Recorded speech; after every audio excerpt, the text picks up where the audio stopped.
এই জয় পালন করতে গিয়ে 7 জনের ইতিমধ্যে মৃত্যু হয়েছে। বেঙ্গালুরুতে আরসিবির বিজয় উৎসব চলছে, তার মাঝেই বাড়ছে মৃতের সংখ্যা। পদপৃষ্ট হয়ে ইতিমধ্যে 60 জনের মৃত্যু হয়েছে। পুলিশ সূত্রের খবর, আহত হয়েছে শতাধিক।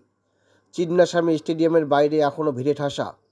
আগেই জানানো হয়েছিল সকলকে স্টেডিয়ামে প্রবেশ করতে দেওয়া হবে না।